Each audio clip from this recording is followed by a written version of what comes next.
అనగనగా రామాపురం అనే ఊరిలో లొట్టయ్య అనే ఒక వ్యక్తి అయితే ఇద్దరు భార్యలతో ఉండేవాడనమాట. అయితే అతనికి లొట్టయ్య అని ఎవరు పిలిచినా చాలా కోపం అనమాట. అయితే తన భార్య అర్జెంటుగా ఫోన్ వస్తుందని ఇదిగోండి ఫోన్ అంటుంది. కానీ వినడు. ఇదిగో లొట్టయ్య ఫోన్ అంటుంది. కోపం వస్తుంది. రెండో భార్య ఇదిగోండి టీ అంటే పలకడు. లొట్టయ్య టీ అంటే కోపం వస్తుందనమాట. ఇక వాళ్ళిద్దరినైతే లొట్టయ్య అన్నాడు అనైతే చంపేస్తాడనమాట. చంపేసి బావి దగ్గరికి తీసుకొస్తాడు. బావి దగ్గరకు తీసుకొచ్చి బావిలో అయితే పడేస్తాడనమాట చంపేసిన వాళ్ళిద్దరిని. సరే అని ఇక ఇంటికి వచ్చాక సడన్ గా ఎవరో మెడ పట్టుకొని పైకి లేపినట్టు అయిపోతుంది. ఎవరు ఎవరు మీరు ఎవరు మా ఇంట్లో అని లొట్టయ్య అయితే అరుస్తూ ఉంటాడనమాట సడన్ గా. అయితే సడన్ గా లట్టయ్య లట్టయ్య అని వినిపిస్తూ ఉంటుంది. ఎవరో ఇట్రండి అనేది అడుగుతారు. ఇంటికి లట్టయ్య అంటే మీరేనా అని పోలీస్ అయితే వస్తాడనమాట. నేనే సార్ అని అయితే అంటాడు.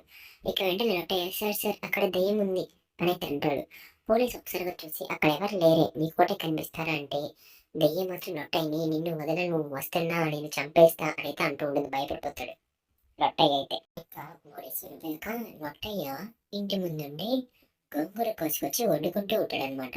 ఇంతలో చుట్టూ చూస్తాడు. ఎక్కడి నుంచో శబ్దం వస్తూ ఉంటుంది. గోంగూర కూడా లొట్టయ్య చావు అని అరుస్తూ ఉంటుంది.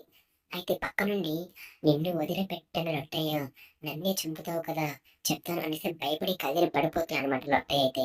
లొట్టయ్య అయితే ఇక ఇంటికి ఒక మంత్రగత్తె వాడిని తీసుకొస్తాడనమాట. ఇక అతనికి జరిగిందంతా చెప్తూ ఉంటాడు. ఇలా నా భార్యని చంపేశాను అని. అయితే వాళ్ళకి తెలియంది ఏంటంటే అక్కడే వాళ్ళ భార్యలో ఒక భార్య అయిన చంద్రిక దెయ్యంగా మారి ఉందని. అయితే తాను అక్కడే "హహహహ, హహహహ, మీరు నన్ను ఏం చేయలేరు అని అయితే మాట్లాడుతూ ఉంటుంది.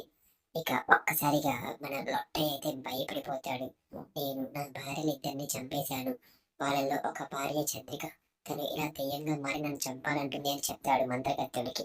తర్వాత ఏం జరిగింది మన కథలో అనేది మనం నెక్స్ట్ పార్ట్ లో తెలుసుకుందాం. మీలో ఎంతమందికి లొట్టయ్య ఏం చేశాడు ఆ దెయ్యం నుంచి తప్పించుకోవడానికి, మరియు ఆ దెయ్యం ఏమేం చేసింది లొట్టయ్యను బాధ పెట్టడానికి, అసలు పరిష్కారం ఎలా వచ్చింది, ఎవరు తప్పు చేశారు ఎవరు ఒప్పు చేశారు అనేది నెక్స్ట్ పార్ట్ లో తెలుసుకుందాం. మన వీడియో లైక్ చేసి సబ్స్క్రైబ్